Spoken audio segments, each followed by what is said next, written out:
Tranche de couple, La vie, le drama et le monde coloré de Guillaume et Max, saison 4.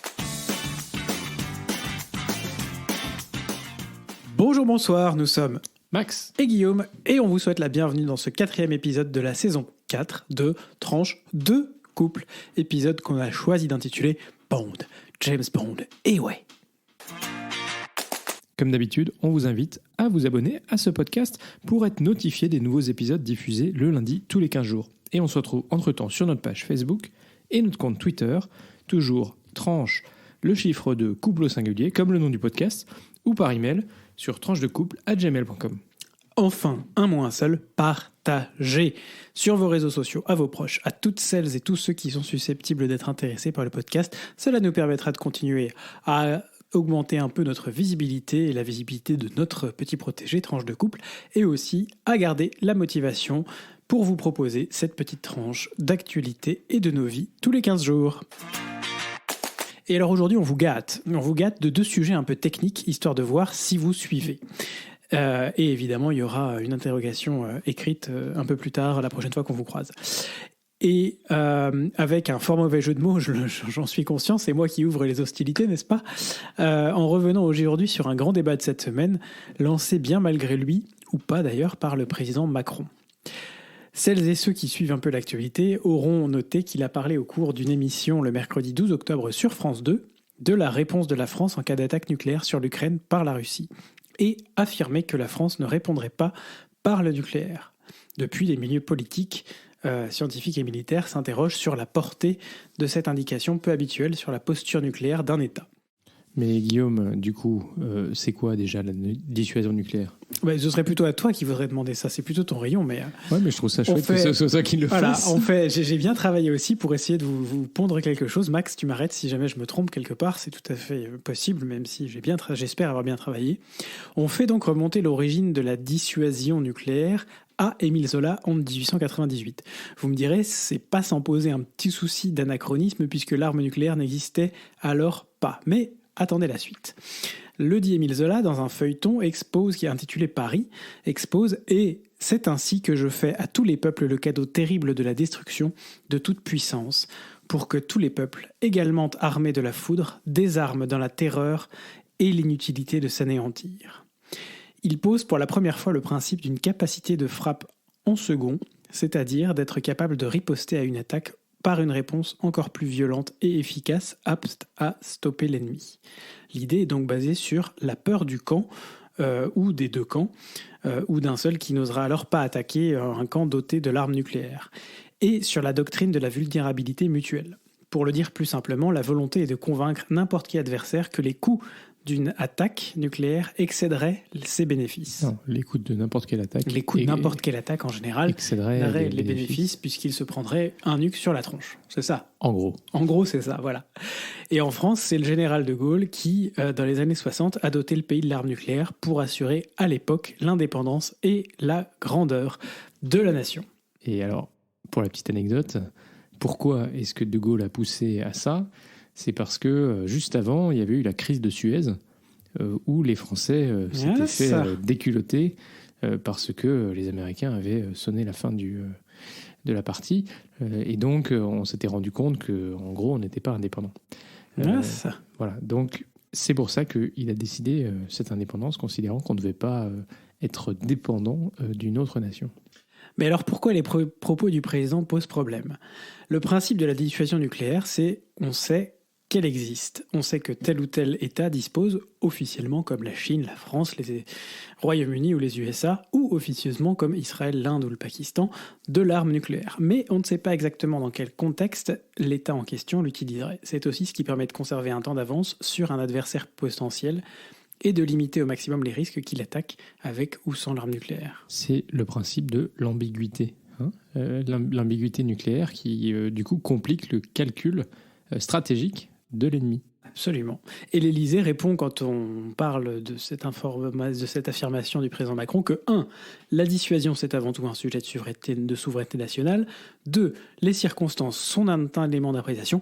Et puis, de toute façon, 3. Le président est le seul à pouvoir définir la doctrine française. Voilà, donc le président l'a dit, c'est comme ça qu'on fait et pas autrement. Ouais, mais ça pose quand même un problème assez fondamental. Le problème, c'est que souvent, la doctrine est fondée, et c'est connu, ça a été notamment martelé par la Russie, sur la notion d'intérêts vitaux d'un pays qui justifierait l'emploi de l'arme nucléaire.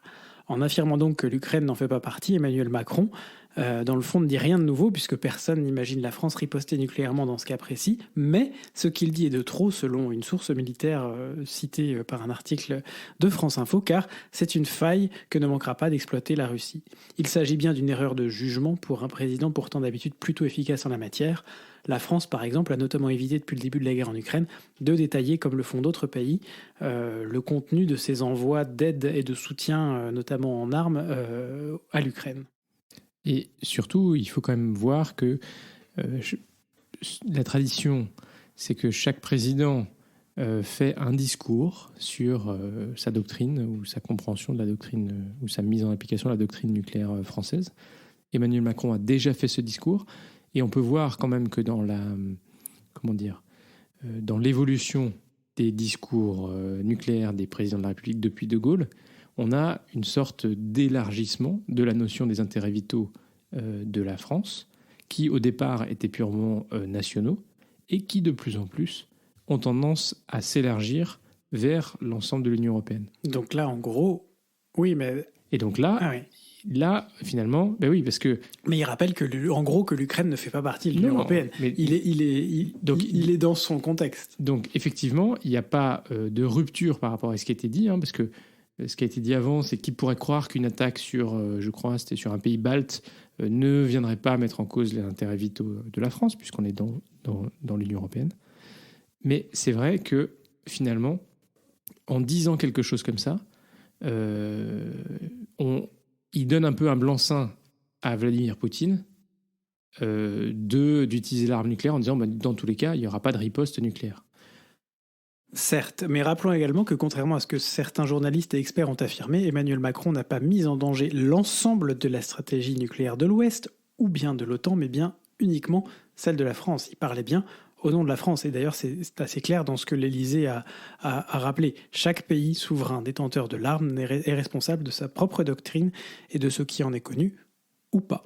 Exactement. Et c'est pour ça qu'à l'OTAN, on dit qu'on a la dissuasion nucléaire de l'OTAN, qui est en fait celle des Américains, avec des pays membres de l'OTAN qui disposent en fait d'armes tactiques qu'ils mettent en œuvre sur le sol européen, et qu'en plus, il y a les dissuasions nucléaires indépendantes du Royaume-Uni et de la France.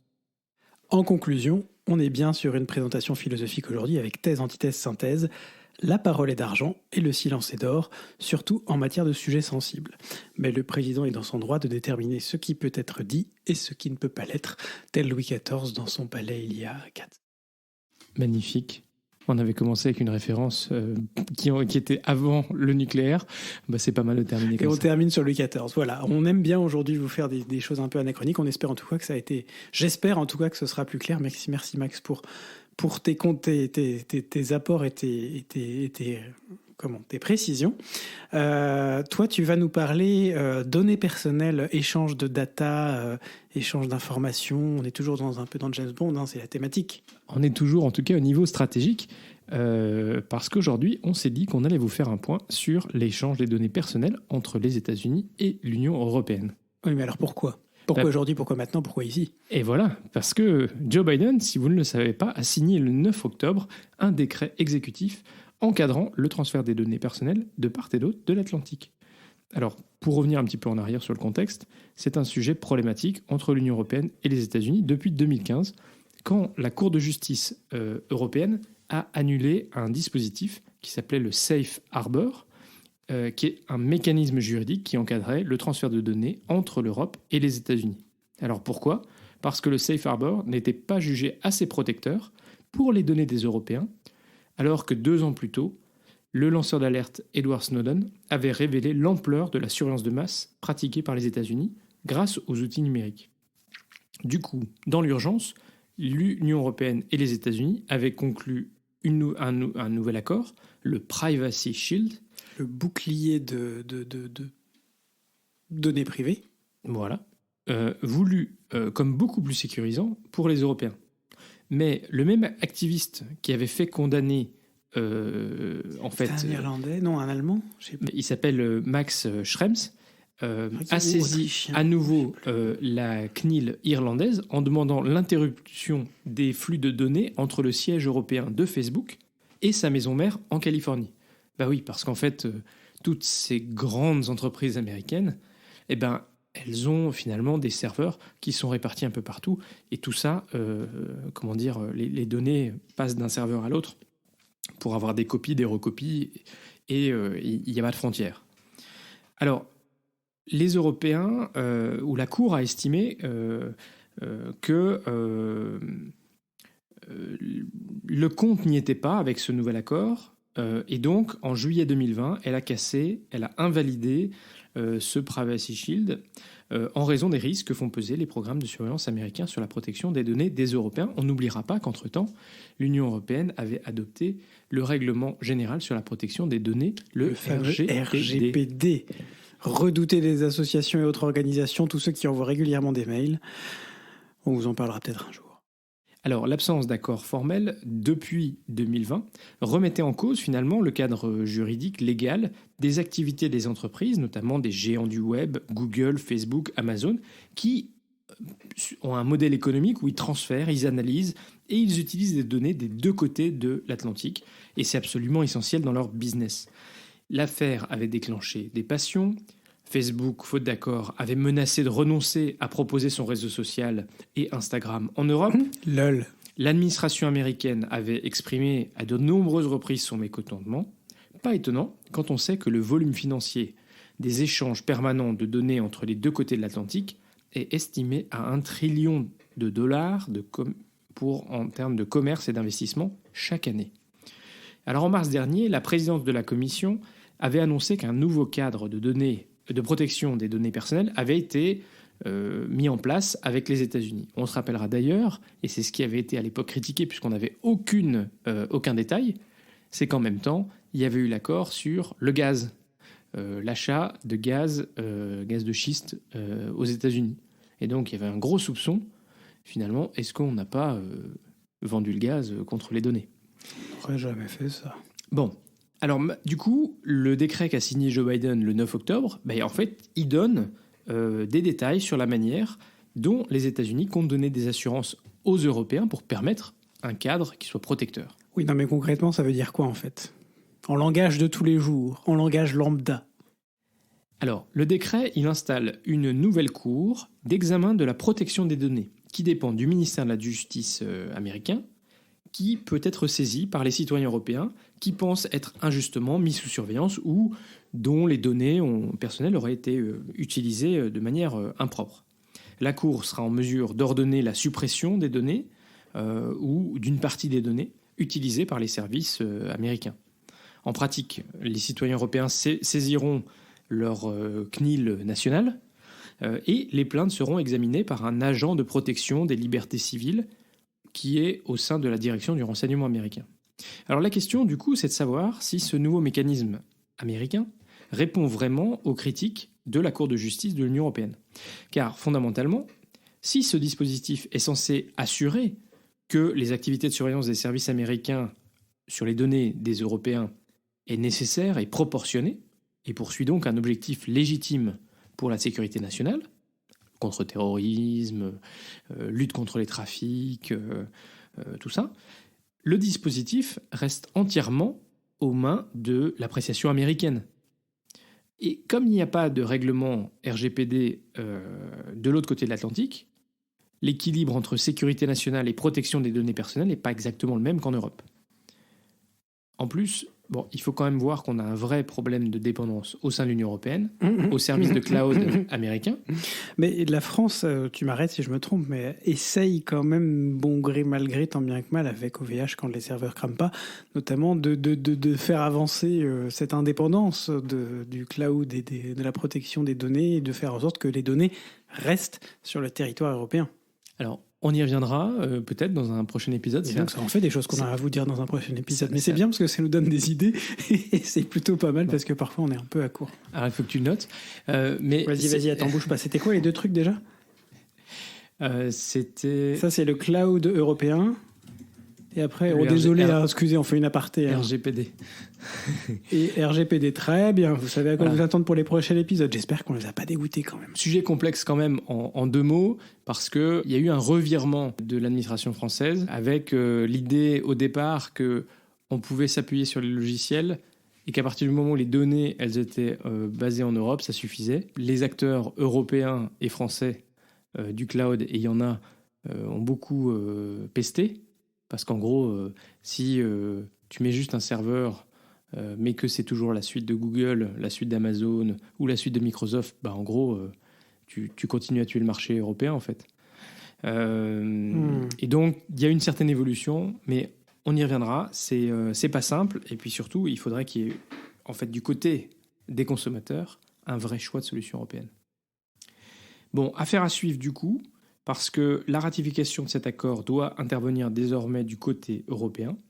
Et l'activiste Max Schrems, donc celui qui était à l'origine de la décision de la Cour de justice Schrems 1 et Schrems 2, je confirme qu'il est autrichien, a déjà prévenu qu'il attaquerait de nouveau ce texte.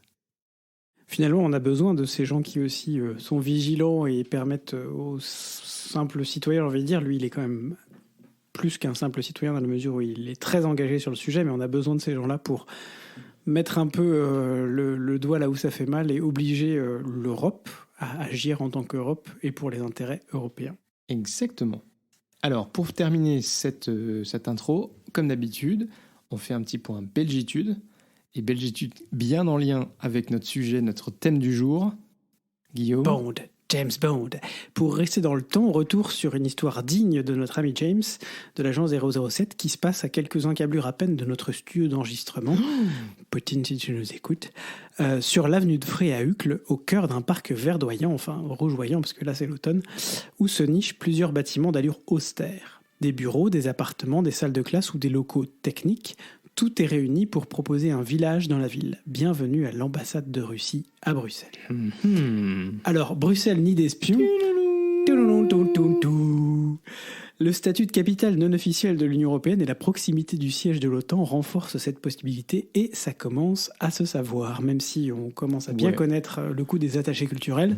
Ouais, on peut espérer quand même que tout le monde est déjà au courant quand même. Oui, on peut, surtout certaines personnes en particulier, mais on l'espère. Mais on va y venir. Donc ceux qui ont regardé la série The Americans auront saisi de quoi on parle quand je parle des attachés culturels. C'est en tout cas la théorie du journaliste du journal des néerlandophones de Tate, Le Temps, dans l'émission de Wereld Vandaag, Le Monde aujourd'hui, qui rappelle que s'il y a de grosses paraboles et antennes sur le toit de l'ambassade, ça n'est probablement pas pour capter Russia Today, Disney+, ou la TV d'État russe. Il rappelle également que les services de renseignement belges savent finalement pas mal de choses sur les personnels de l'ambassade, puisque la sûreté d'État enquête sur chaque nouveau diplomate accrédité dans le pays. Et on imagine qu'ils font un focus particulier sur certains pays, la Russie, la Chine, probablement aussi les USA, mais bon, on n'en est pas sûr, et qu'il vaut mieux connaître les espions potentiels quand ils arrivent et puis une fois qu'ils sont sur le sol, que ce soit des espions économiques, énergétiques ou militaires, que de ne pas les connaître et du coup de devoir les découvrir au débeauté au moment où c'est trop tard. Quand c'est trop tard, c'est trop tard. Quand c'est trop tard, c'est trop tard. Les services de renseignement utilisent parfois le credo « mieux vaut un mal connu qu'un bien qui reste à connaître ».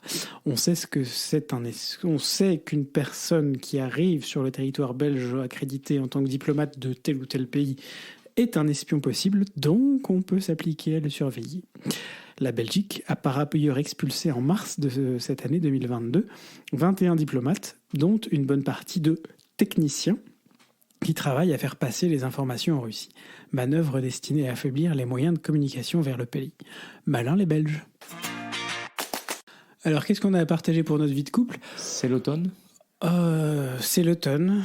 On touche toujours pas terre. Nous, on a un peu du mal. On sait qu'on est un peu pas forcément toujours très doué pour garder le contact et vous appeler et appeler ceux qui nous sont proches. Et si on ne vous appelle pas assez, n'hésitez pas à nous mettre un petit message, on vous appellera plus. Mais voilà, c'est un peu tendu, on va dire, ce mois d'octobre. Pas mal de choses au niveau du boulot, un petit peu de choses à côté aussi. On vous en a déjà parlé, on reprend notre rythme.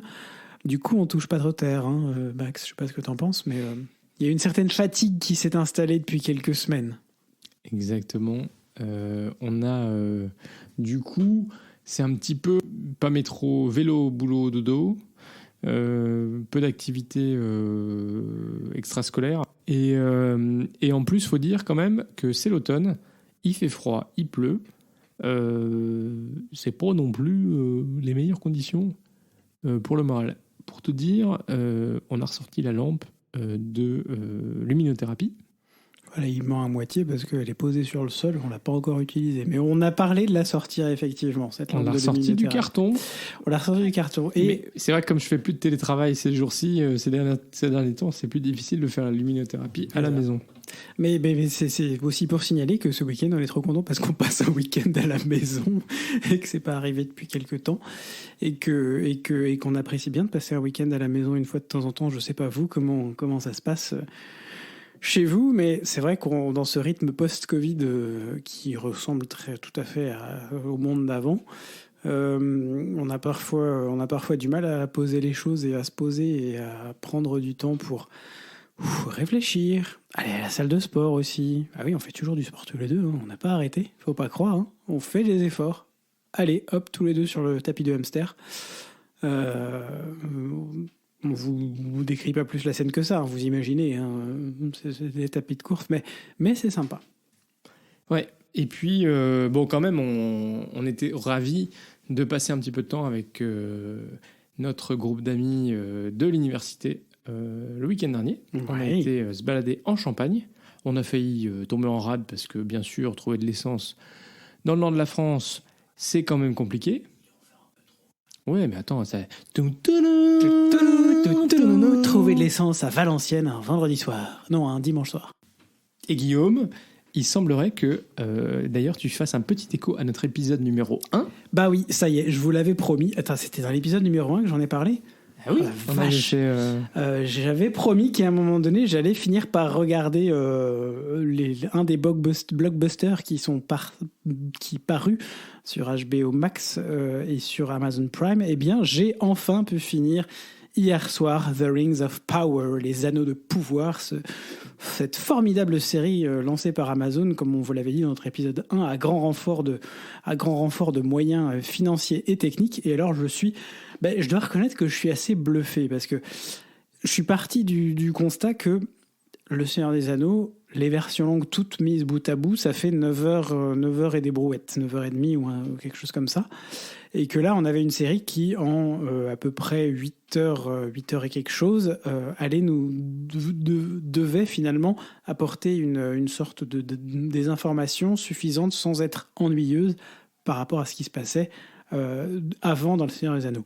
Et je ne vais pas dévoiler tous les spoilers, mais disons que c'est cette série qui se focalise en particulier sur la question du pouvoir des elfes.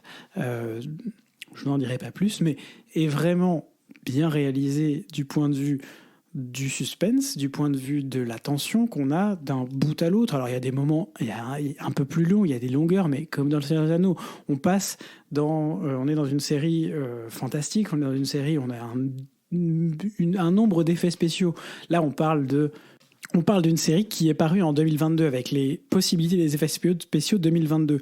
Mais quand on se souvient que les 3 films du Seigneur des Anneaux sont respectivement parus en 2001, 2002 et 2003, et que déjà à l'époque, les effets spéciaux qui sont utilisés dedans sont assez prodigieux, on se dit qu'on a quand même fait pas mal d'efforts pour être capable d'utiliser dans une série, alors on met aussi l'argent qu'il faut, mais des effets spéciaux absolument monstrueux qui permettent de se retrouver dans un univers mais complètement abracadabrantesque, avec plein de petites références au Seigneur des Anneaux dedans, sans être lourd. On n'est pas dans quelque chose de lourd, on est dans quelque chose qui suit vraiment un fil plutôt agréable.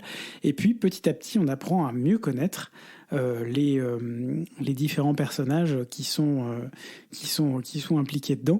Et puis, on a quelques informations, pareil, j'entrerai pas dans les détails, mais quelques informations sur des personnages qu'on retrouvera dans Le Seigneur des Anneaux. Alors, ce n'est que la première saison. Comme je vous l'avais dit, Amazon a déjà annoncé qu'il y aurait au moins 1 ou 2 saisons derrière. C'est tout à fait cohérent par rapport à la l'une des dernières scènes du dernier épisode. Pareil, je ne vous la spoilerai pas, mais je vous encourage à la regarder.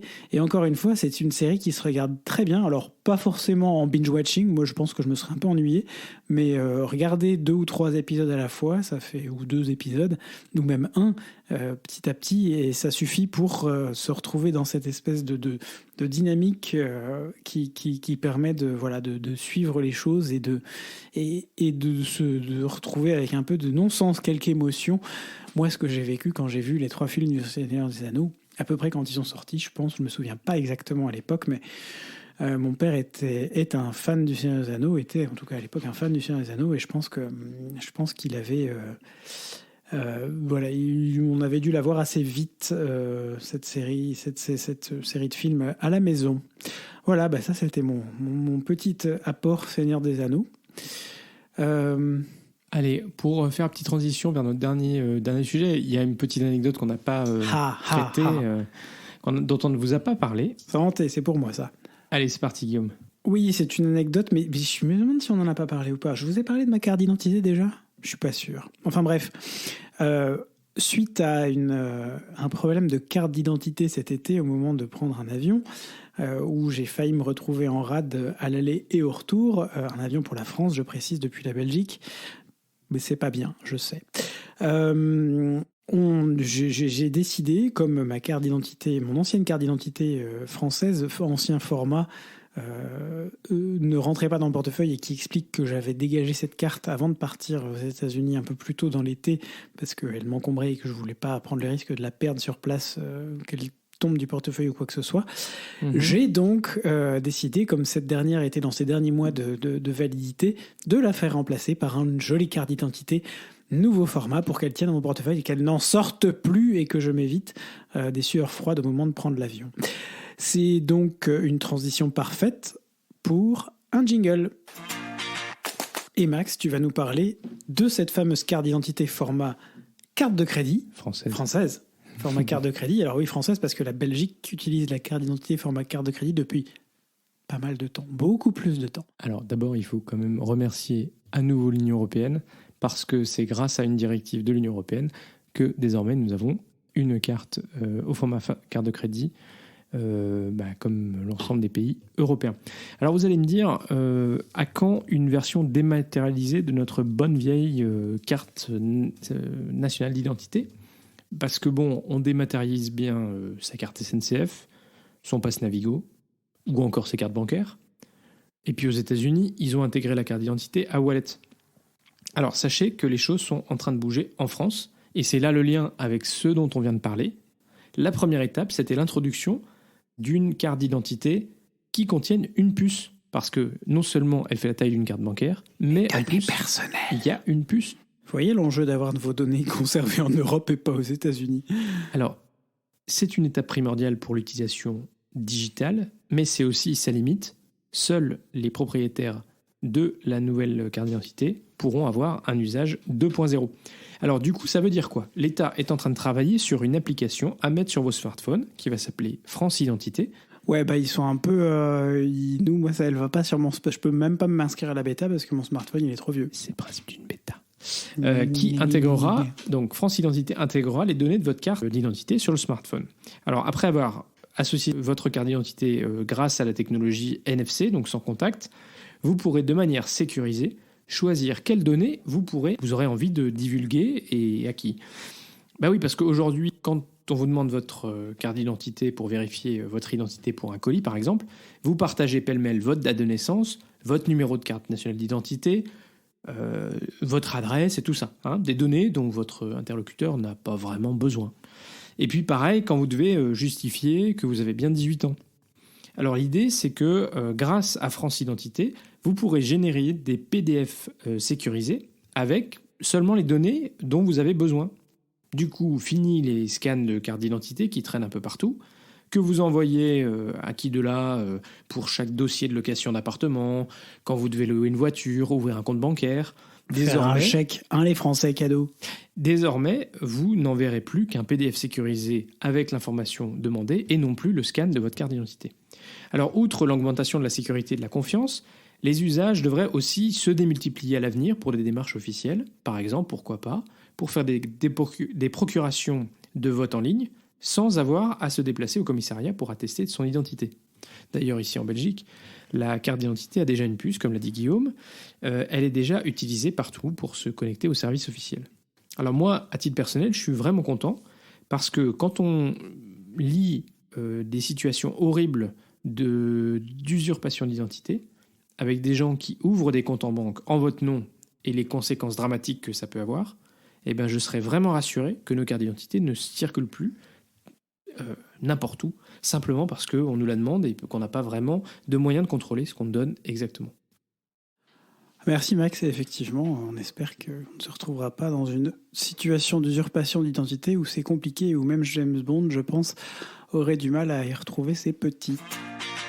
Et puis voilà, c'est déjà la fin de ce 4e épisode de la saison 4. Et si vous êtes arrivé au bout, bravo, et merci de nous avoir écoutés. On est très heureux, comme d'habitude, de vous compter parmi nos auditeurs. Et si cet épisode vous a plu, faites-le découvrir autour de vous, envoyez le lien, et puis n'hésitez pas à nous mettre une note ou un commentaire sur Apple Podcasts, Spotify, YouTube ou votre logiciel de podcast préféré. Vous pouvez aussi nous mettre un like ou un pouce bleu. Et puis surtout, partagez sur vos réseaux sociaux.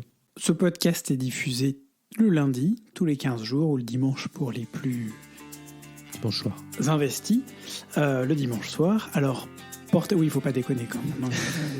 On profite de nos week-ends à la maison, Alors, portez-vous bien d'ici au prochain épisode. Plein de gros bisous et à très vite pour de nouvelles tranches colorées.